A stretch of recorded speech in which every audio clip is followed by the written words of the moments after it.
Hi, guys. Welcome back to another episode of Discover New Worlds with Ryan Meier. What's new today, as I'm sure you can see, I'm not in my humble bedroom, and I'm not sitting in front of the camera alone this time. So, Kassandra, say hello to the audience. Hi, guys. So, Kassandra is another local author from up in the Northeast. So we had connected, and we thought, what better than to bring the World Hoppers viewers into an actual bookstore, since we live online and in ebooks.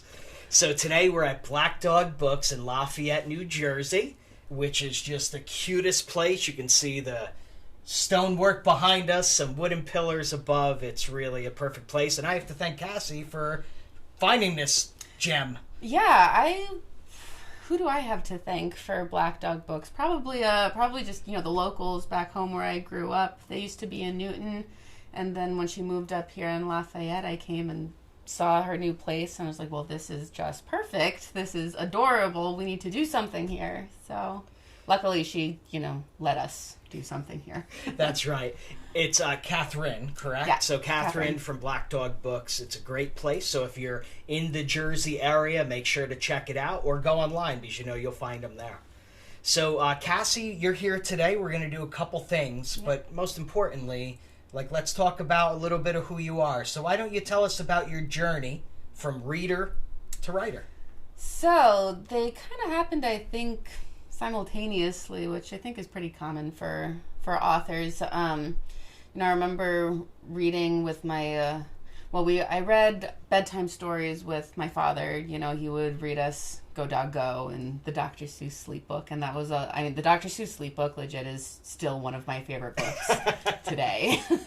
But, my mother would also, read to me in bed, her bed, curl up together, and she'd read me things like Call of the Wild and White Fang and Island of the Blue Dolphins, things like that. And it was just like my favorite time to be with my parents. And my mom taught me how to read. She taught me how to write.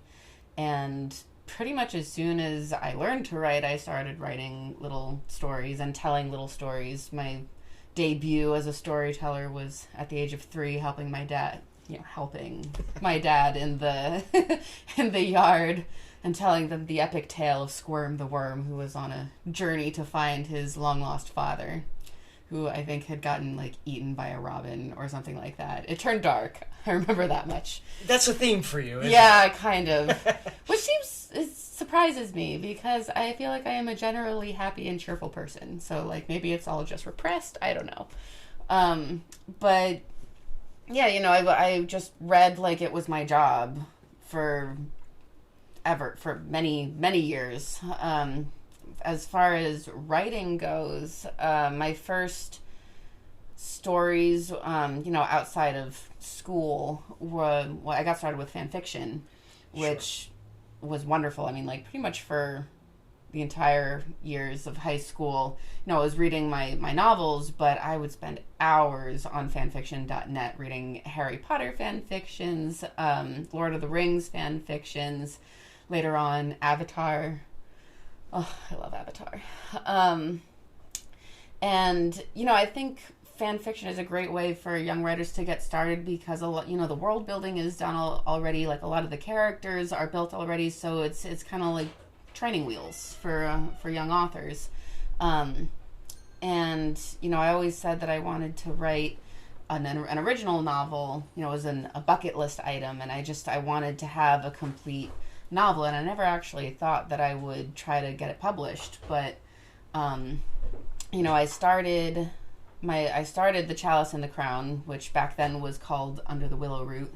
I started it in, I want to say 2012 or 2013, and I was not making much headway because I was working a full-time job, and it was really stressful, and it just, I was working in a law office, a debt collection law office, so it was not, the most pleasant place to be. It's where writers go to die, is what Yeah, you're saying. It was pretty soul-sucking, so it didn't really have much left when I came home. But then I started tutoring for the SAT, and luckily I got in with a really great company.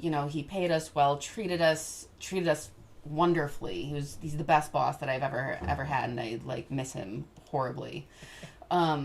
Because COVID dried everything up. But anyway, the point is that once I was not hating my life and had time to devote to writing, you know, I got the first draft done, and then I was like, well, I kind of like this. I think this is kind of good. Like, what if I could do something? So I started researching about how to get things published, and I learned about literary agents and started, finding craft books and critique partners and kind of discovering the world of the writing community, Twitter, Instagram, and just kind of learning more about the publishing industry and craft and stuff.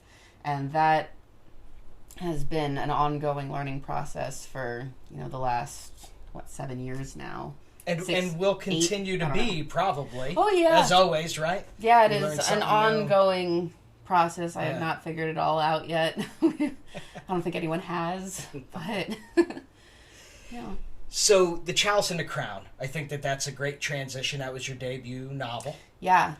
And I read it, so I can tell the readers and the audience out there for certain this is a book worth picking up. I enjoyed it. And it's not even like a subgenre generally that I read, but it doesn't take away from the fact that it was a great story. So why don't you tell us a little bit about The Charleston Crown? Yeah, so The Charleston Crown, it's a young adult dark fantasy, secondary world. So I guess you could also categorize it as a portal fantasy. Sure. Yeah, I would agree. In fact, when I was querying it, I kind of pitched it as Black Swan meets Narnia.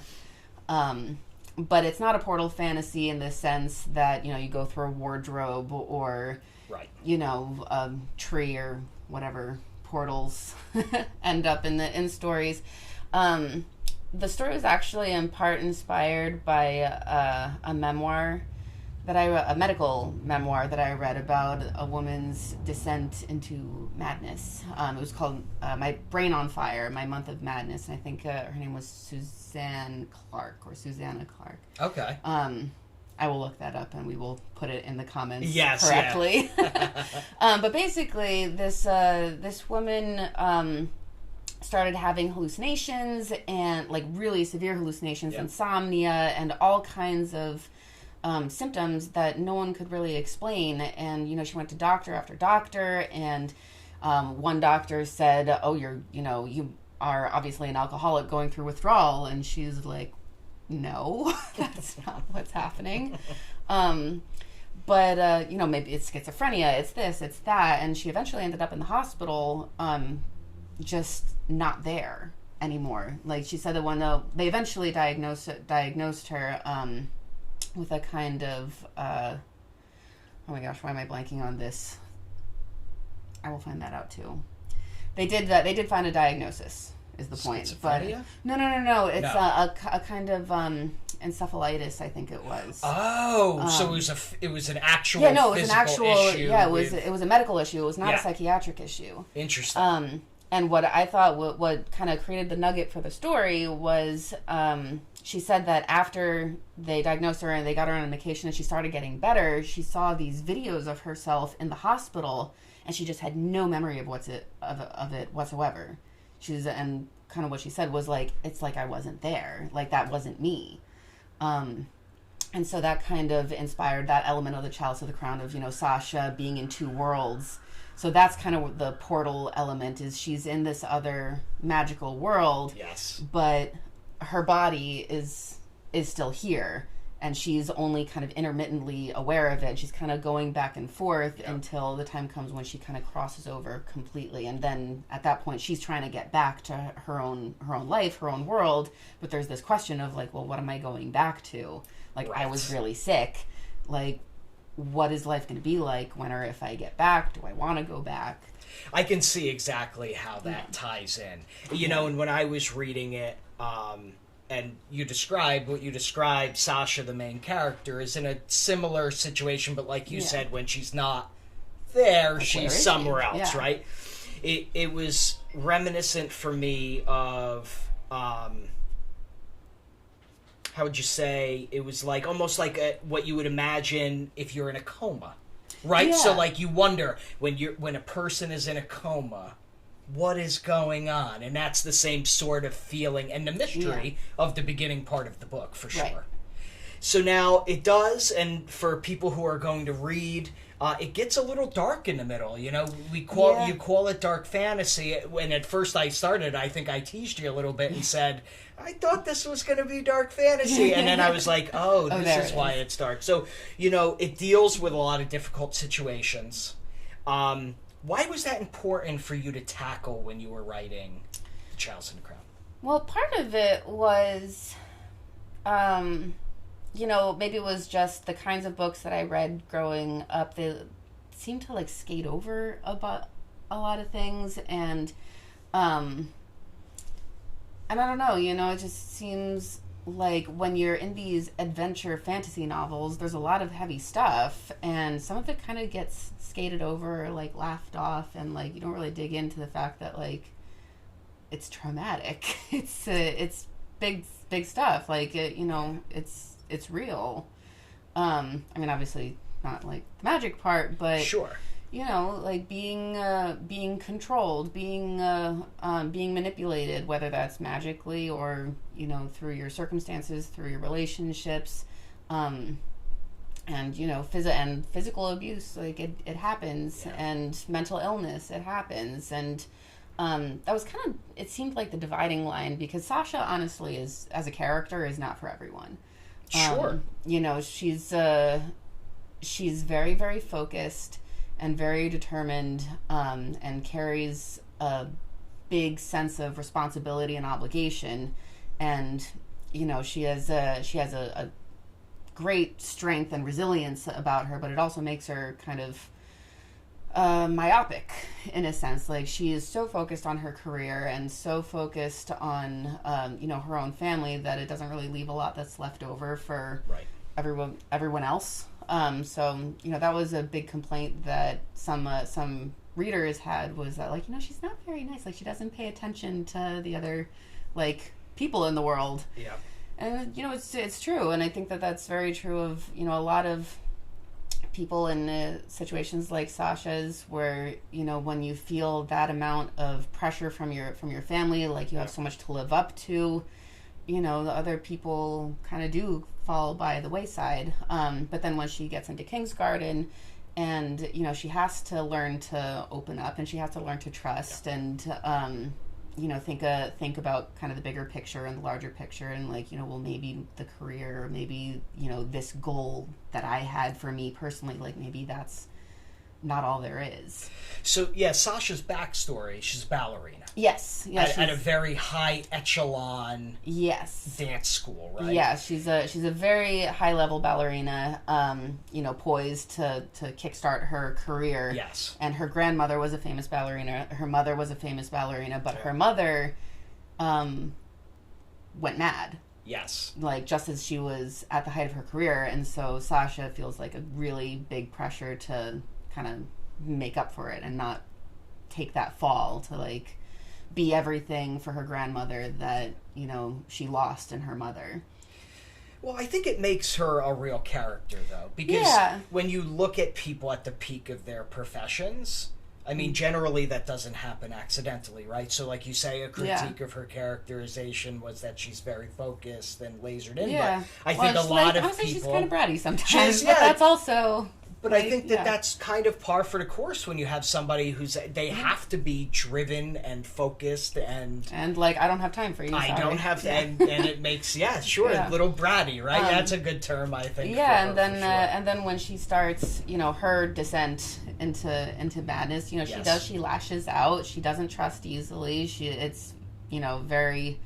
panics a lot. Maybe doesn't make the best decisions, and things get a little dark in her mental state, and that, I think, was kind of it seemed like a contributing factor to who liked Sasha and who did not like Sasha.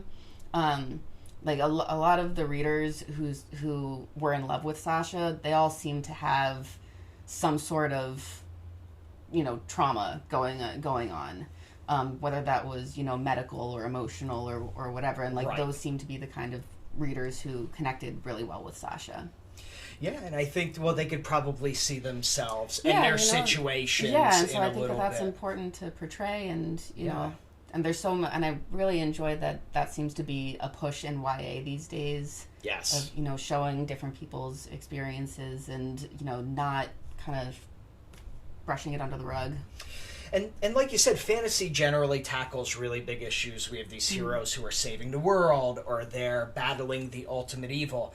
And, you know, I never really thought about it, but you're right. Their trauma and their experience does often get swept under the rug. Yeah, Like, when you it's really like, think it's about dramatized and it's adventure and it's fun. It's like, no, but actually, like, that would really suck. that would Like, ruin that person's life Yeah. forever. Yeah. Like, when you think about the Harry Potter kids, right? Like, that's a great example everybody's familiar with. Could you imagine going Yeah. through what they went through? But we watch the movies and read the books and say, you know, what an adventure. But you're right, Yeah. the trauma shouldn't be ignored. That's a good point. Yeah. So if there was one thing that you want your readers to take away from the Charleston Crown, is there a particular message that you hope that they bring with them?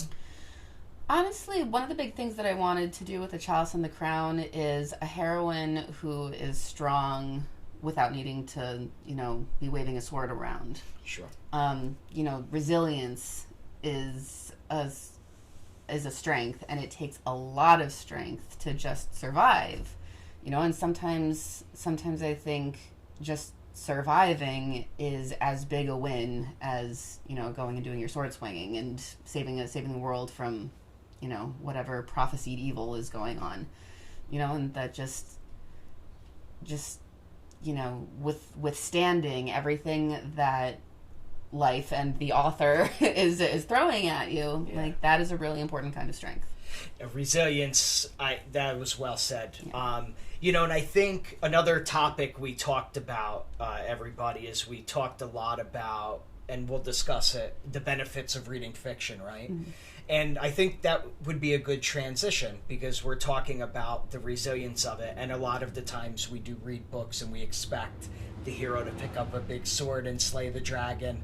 But you're right, sometimes the resilience is making it through a difficult situation, especially with Sasha, and without being too spoiler, you know, there is, as dark as it gets on the other side for her, there is also some light, right? There's some good on that side that she can find. And I think, given her negative situation of being, so when she's on the other side, it's an emotional, it's physically bad. Everything about it is bad. Everything's just kind of bad. Everything is bad for her. But she does find a little bit of light in several of the side characters. Mm-hmm. And that allows her to claw towards that resilience and that ending. So I think that's beautiful. So when we talk about the benefits of fiction, you know, we looked at some case studies, but it really goes, I think a lot of it goes deeper. So I don't know if you want to talk about maybe a little bit of the emotional side of and the gains that you have from reading. So there have been a bunch of studies done that show that reading fiction increases or, like, helps people learn empathy. Yes. Which, I mean, makes perfect sense. You're literally putting yourself in another person's mind. Absolutely. You know, in their shoes. So, reading fiction is at its heart an exercise in empathy and theory of mind, and, you know, that's a really important skill for people to learn.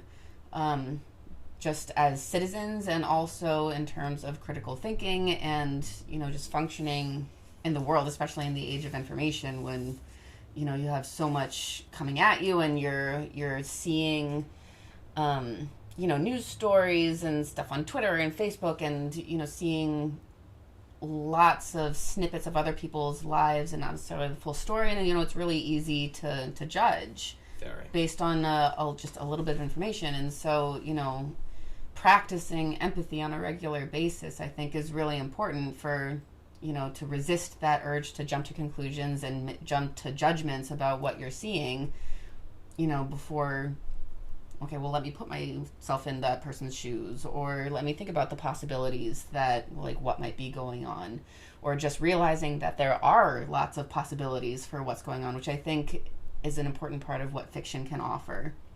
just getting a better idea of like the kinds of things that could possibly happen or have happened in other people's lives. Like even if they're technically untrue, it's fiction. Right. The heart of it is, true for someone, Yeah, the walk a mile in somebody's shoes was a great comparison, right? Yeah. And I always think if you've watched a couple of my previous interviews, I've snuck this in a couple times, but my favorite fantasy series of all time is the Dragonlance series.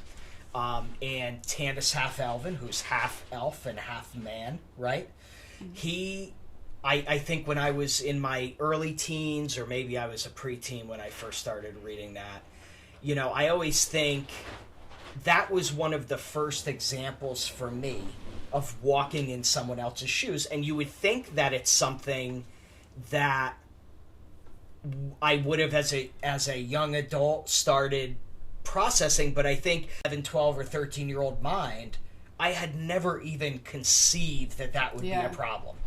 And like you said, he's not a real character. He's half elf and half man. But millions of people live that exact reality. Yeah, the both and neither. And neither. So for me, that has always stood out in my memory as like, wow, that had never occurred to me that somebody could feel that struggle where they feel like they don't belong anywhere. Yeah. So that was a strong one for me, for sure. Yeah. I think another thing that fiction does really well is kind of, like I said, just possibilities, like opening your, like, kind of teaching people to think about, like, well, what is the other, what's going on in the other person's head?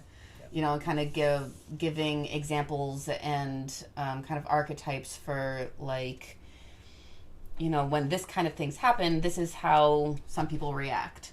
Which, for me, growing up was kind of a struggle. I, did not really understand other people. And I found other people mysterious and difficult. So, reading really kind of provided a framework for me to work with and kind of get, so that's what other people think and react and how they talk, and it was really helpful for me growing up. And another one of the studies that we were looking at had to do with cognitive closure.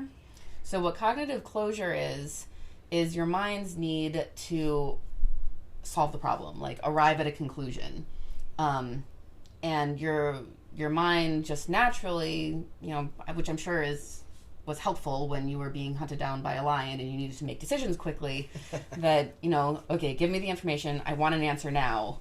Yeah. And so there is sort of a cognitive tendency in people to want to just arrive at an answer at the expense of accepting new information. Yeah. And so the study that I was looking at showed that reading literary fiction reduced the need for cognitive closure. So basically it let people stay open-minded, I'm not going to make a decision yet. I'm okay with, not forming a firm belief yet, and made them more open to accepting new information, which I think is a very important skill in this day and age. I think if you look at a lot of the struggles we have with the influx of information through social media, the news, when you're getting maybe more opinion than you're getting fact, I think that's and also just when there's so much clashing of beliefs and opinions about everything today. Everything. Yep. There's just a lot of people end up just stuck in their ways that, this is what I believe, and I don't care what new information is arising or what you have to say. It's just this is what I believe in the story. And so if reading fiction can alleviate some of that need to just arrive at an answer and not accept anything else, I think that is a really important and good thing. Oh, absolutely. And it goes beyond, I know we've talked about empathy, and we're talking about how that goes with communication and understanding information. I think to put a tangibility to it, we read through a study, and it had a large 25,000 participants, all from ages 15 to 60. So this is not just adults, it's not just children. And they classified them based on how many hours a week they read. And it was a broad generalization. They read somewhat, they read a lot, they read every day, that sort of thing. And it was very clear that your vocabulary increases a lot, incredibly in between each of the gaps. So it's not as if you read not at all and then you start reading a lot, you're gaining 2,000 words on average vocabulary, but you're gaining that 2,000 words you're gaining per category at each stage. Yeah. So as you go up the stairwell of reading, that's a huge benefit. And I mean, I know you talked at length when we talked about this over the benefits of vocabulary. Oh yeah. When I was an SAT tutor, I pushed reading fiction as much as I possibly could. I mean, you can lead a horse to water, you can't make a drink, of course, even if they're paying you like $60 an hour. But doesn't matter. It doesn't matter. And I would tell them, reading fiction, reading anything, but I mean, personally I find fiction the most palatable. Yeah. But seeing the words, seeing the vocabulary in context and action and thinking about it and using the vocabulary makes it stick. Just studying flashcards doesn't do it. It might stay in your mind for, I don't know, a few days, a week. Yeah. But it just, they're disconnected from use, from context. And so the best way to build your vocabulary is to read, to see it used, to use it yourself. Yeah.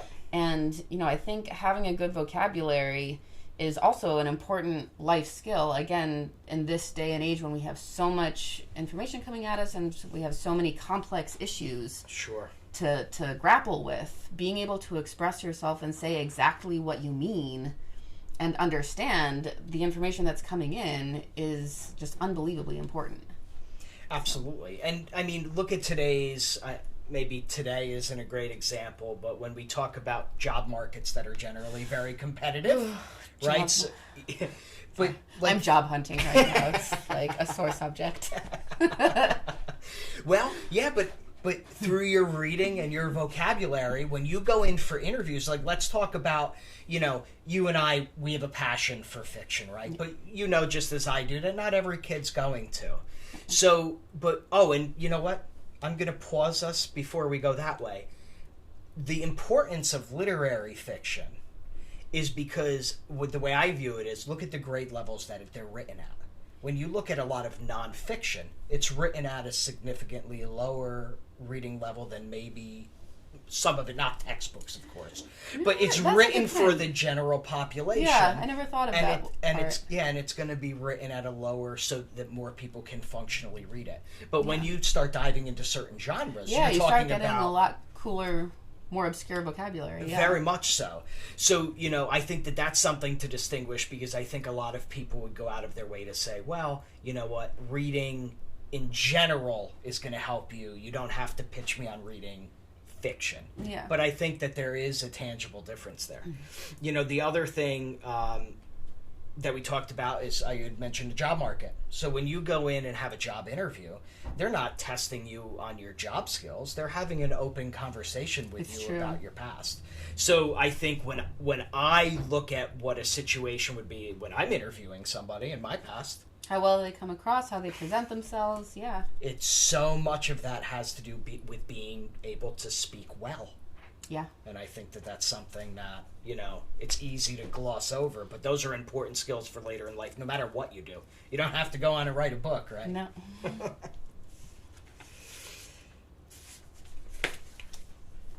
So what do you think? Why don't we move on? So the real special reason that I've roped Cassie into an in-person interview, I have to admit, I have a side motivation. Ulterior motive. Yes. She is a wildly, wildly talented singer, and you play the guitar. So you and I talked about musical storytelling. So before we put you on the spot and make you do a little bit of that. Just for the record, I think he's overselling me slightly. Oh, they'll judge for themselves. Don't you worry about that. They'll judge for themselves. But is there something, I know we'll talk about it afterwards. So you know what? Actually, we'll save all of the happy talk about it. I've now built you up And now the audience will have to say for themselves. So Okay. stay tuned, guys. We're going to come right back, and you'll get to see some of Cassie's musical storytelling.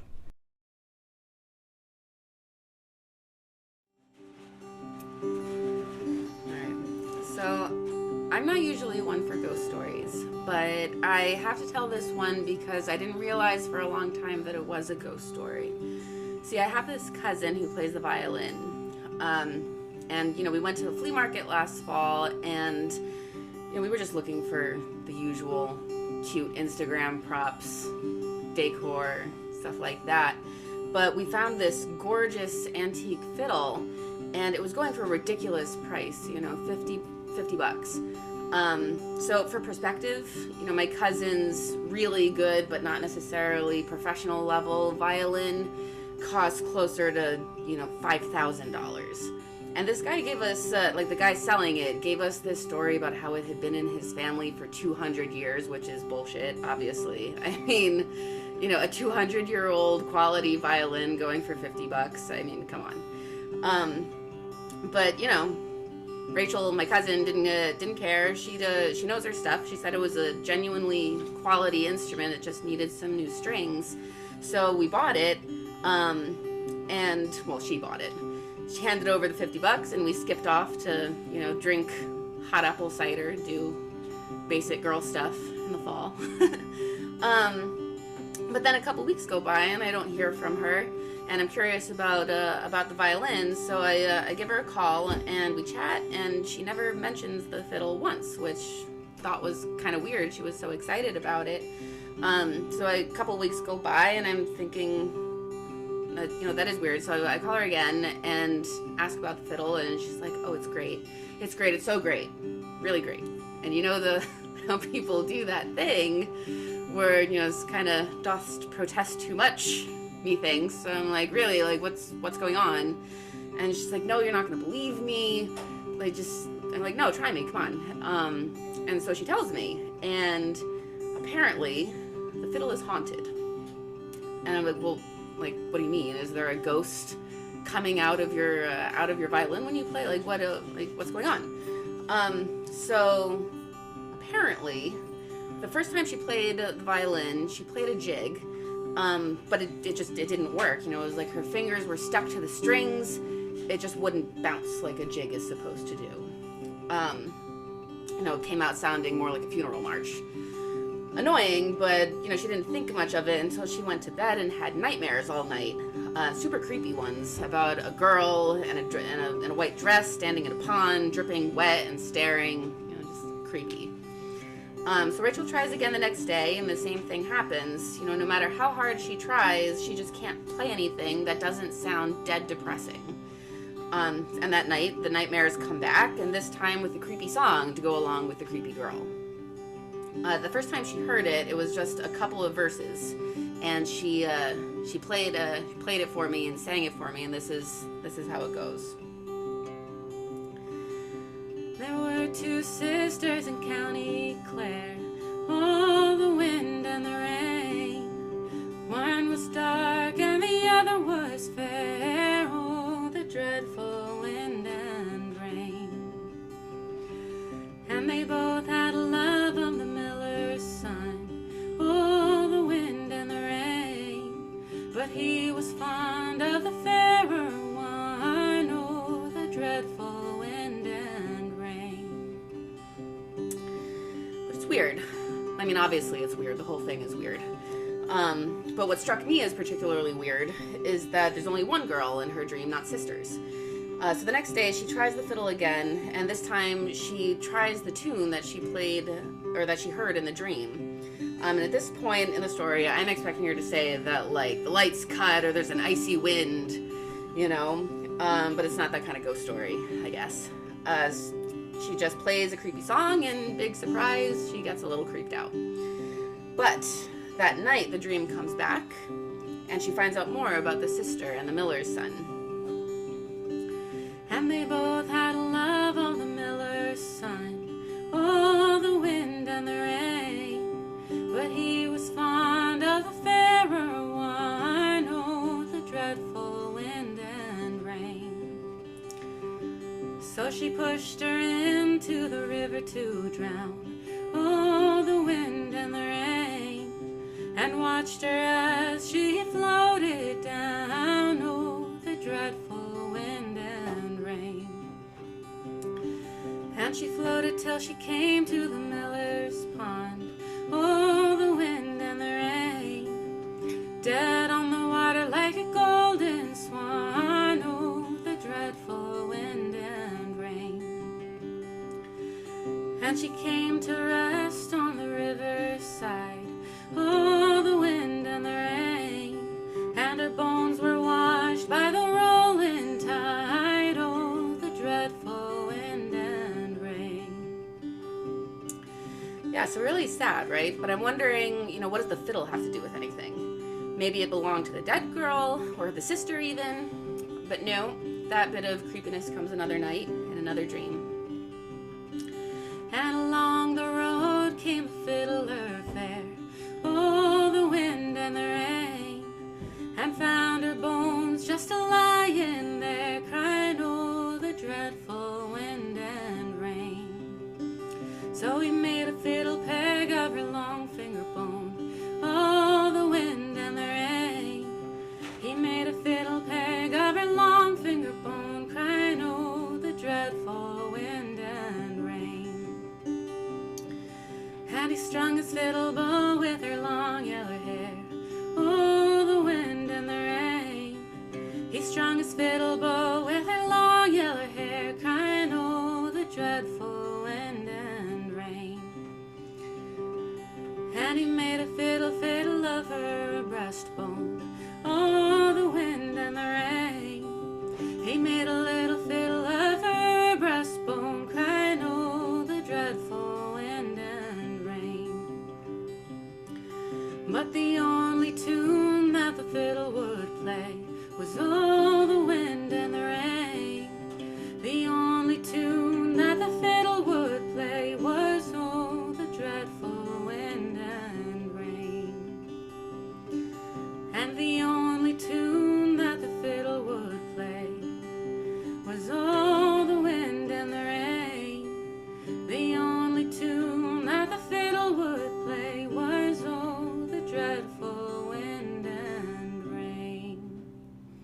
And that is the only ghost story I have ever told. So.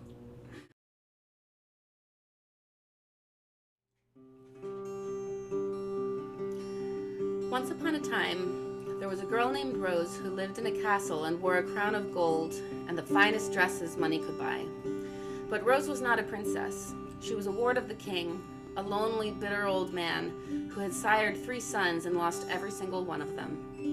The youngest son had loved Rose dearly, and it had been a quest undertaken in her honor that had killed him. The king never forgave Rose, and he locked her away in a tower while he considered what to do with her. He couldn't keep her in his castle to serve as a reminder of all he had lost, but neither could he turn her out to starve. The solution, he concluded, was marriage. He would see her wed to a count or a duke, or perhaps even a prince, preferably someplace far, far away from his castle. He sent messengers to the 4 corners of his kingdom to invite all of the eligible young men to meet Rose. Many came, and all who saw Rose fell in love with her beauty and gentleness, but she turned them all away. She was tired of being locked in her tower like a china doll in a cabinet, taken out to be admired and then put away again. She watched the spring flowers come and go from her tower window, watching and waiting for her chance. Finally, at midsummer, she succeeded. She begged the king to let her out on Midsummer's Eve, just for a short walk, she said, to gaze into a pool and see the face of her true love, as all the maidens did. The king, who was more anxious than ever to see her safely wed and away from his castle, agreed. And so when dusk fell and the bonfires were lit, Rose went into the wood, and she sang. I will go to the green wood on Midsummer's Eve, and look in the water that I might see the face of my true love so tall and fair, conjured by water, by earth and air. Once round the fire, once round the spring, once round the oak tree, the summertime king. Scatter the rose leaves, let them fall true. Let my love come closer, let one become 2.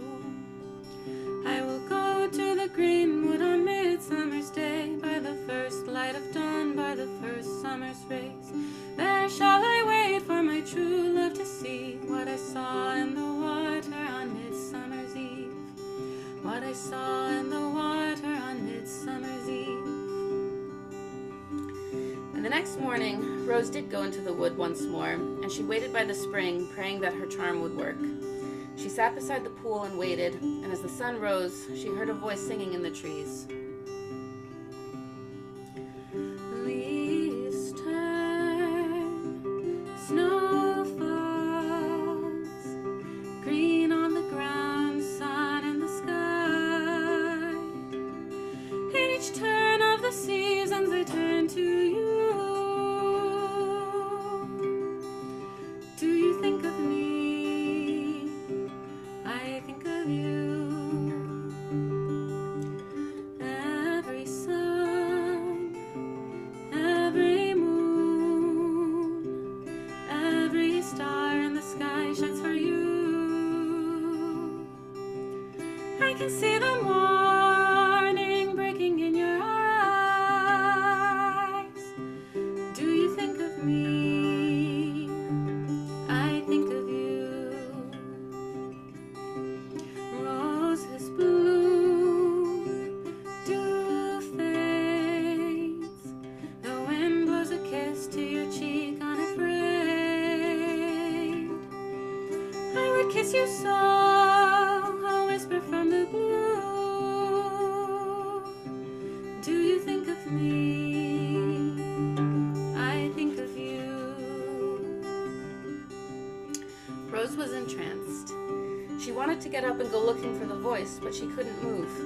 She waited, caught up in the song, until finally the singer appeared. She was tall and fair, just as Rose had seen in the pool on Midsummer's Eve, and far too beautiful to be human. She was a fairy, but she took Rose's hands in hers and kissed each finger in turn. I am yours, she said, as you are mine. Will you come with me under the hill and be my bride? Before Rose could reply, a horn sounded, signaling the approach of the king's men. Go, Rose said. If they find you, they will kill you, but please wait for me. I will, the fairy said, beneath the hawthorn tree. The king's men took Rose back to the castle and locked her in her tower. The king came and spoke to her through the door. He had reached the end of his patience, he said, and warned her that if she would not choose a husband of her own, he would choose for her. There was a suitable match just beyond the greenwood who was ready and eager to marry, and here Rose saw her opportunity, and as she sang herself to sleep, she laid her plans. Rose, rose, rose, rose, when will I see thee wed? I will marry at thy will, sire, at thy will. Make me a veil of daisy chains, make me a gown of Queen Anne's lace, bear me to church on a snow-white steed, a snow-white steed. Take me by the greenwood road and pass me neath the hawthorn tree. Let me tarry a moment there, one moment there. When the bells begin to sound, I'll be dancing underground, hand in hand with the fairy bride, my fairy bride. And so word was sent, and the bargain was struck, and the lord beyond the greenwood began his preparations for their wedding. But on the day the marriage was to take place, the king's company arrived with only a snow-white steed and a basket of daisies and Queen Anne's lace. Neither the king nor his men had any memory of a girl named Rose, nor what had happened in the greenwood. The lord took another girl to wife, and when the king passed back through the wood to his castle, he felt that perhaps he did remember a girl, and perhaps her name had been Rose. But there beneath the hawthorn tree, he spied a rose blooming in a patch of sunlight. That's all it was, he thought, a memory of a flower, not a girl. But there was a girl, and her name was Rose, and she lived happily ever after with her fairy bride beneath the hill. All right, guys, welcome back. So how awesome was that, Cassie? Thank you for sharing. I know everybody enjoyed it as much as I did. Musical storytelling, when Cassie had mentioned this in an early conversation that we had, I've had a long-term obsession with Peter and the Wolf. That's it. Sorry. Continue. No, now it's going to be in my head. Yeah. So what is so amazing about this is that it's very difficult to capture two arts in one, in my opinion. Storytelling, which, I mean, obviously there's folk music. A lot of famous storytellers have used storytelling. You know, Bob Dylan comes to mind, right? A great storyteller. But I personally, and obviously for my love of fantasy, I have a particular soft spot for some of the stuff that you did. So why don't you tell us, where did some of this come from? Well, I didn't learn to sing until late high school. I always wanted to sing, but for whatever reason thought I couldn't. Were you too shy? I was very shy, yes. That's why. But when I got into Irish folk music at a very early age, and like kind of randomly, I think I was just like walking through.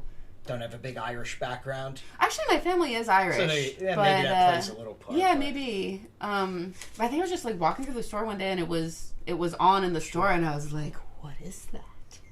I love that. But you know, a lot of it is ballads, and ballads are stories. They're narratives. Yeah. And I became kind of obsessed with them. And when I went to college and studied music, it was kind of a sore point for my professors because not that I didn't like Mozart and Vivaldi and all of that, but I was always really, really drawn to narratives. Yeah. And when I was doing my senior recital, I went in as a composition major, and so my senior recital was an hour of music written by me, not necessarily performed by me, which honestly was like a part of the ulterior motive of being a composition major is that I wouldn't have to perform the whole time. But I remember my teacher kind of challenging me. He's like, all of your music has narrative content behind it. Even the stuff that doesn't have any words, he's like, you're still coming from a narrative point of view. Yep. Like, write me something that isn't, like, write me a fugue or something. And I cheated, and I did a dance suite, and he's like, that's not what I meant, but he took it. So for me, it felt very natural to combine music and storytelling. Now, these stories in particular, the ghost story came from a murder ballad.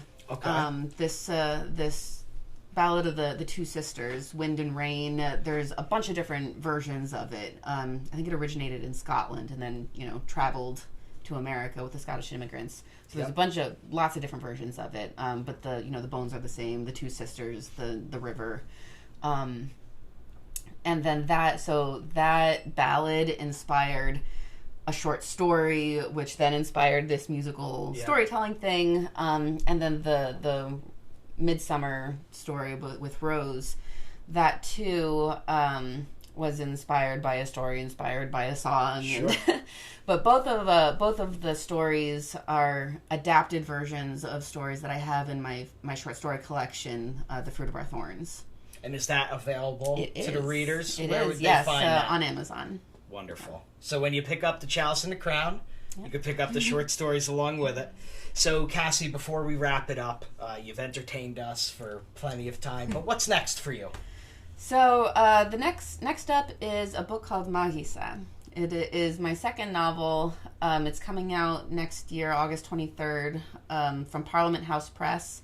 Wonderful. That one is very near and dear to my heart. It's set in the remote mountains of Greece and focuses on Greek folklore as sort of the basis of the magic system and the fantasy element. And it was always really important to me to kind of portray that, because I feel like when you hear Greece and fantasy in the young adult realm, you think classical Greek mythology. Of course, and this is not that. Okay. It evolved from that. It's informed by that, has similarities, but modern, and by modern I mean like up until probably the 1900s. Okay. I would say, I mean, it's like some of these superstitions still exist today, but kind of the heyday was, I would say, like the 1800s, 1700s. It's the folklore actually has a lot in common with Celtic, like Irish and British folklore with like the fairies and the changelings and Yes. house spirits, brownies, and also I don't know if you've ever read Catherine Arden's Winter Night trilogy, with like kind of the Slavic folklore. Like the domovoi and all the different spirits around the house, the stables. Like I read the Baron and Nightingale. Yes. So that's the that's first the one, first correct? one. Yeah. So I did read that. Which, by the way, I will interject. Your book reminded me of that type of writing and storytelling. So I know, yeah. So no, how flattering. So to give, because I didn't really liken it to anything, but it's a lot like fairy tale meets dark fantasy meets an Arden novel. So excellent. Yes. Yeah. So Magisa is the title of that book. It basically means, it's usually translated as witch, but it's kind of more like wise woman type witch. So yeah, it's a contemporary fantasy set in Greece. Awesome. I'm very, very excited about it. So it's available for pre-order now. Oh, it is? Yes. Wonderful. Yes, it is. On Amazon or just through Parliament House? I think it's available for pre-order pretty much anywhere. You can pre-order it through Parliament, but I did see it available for pre-order on Amazon as well. Barnes & Noble, Kobo. Wonderful.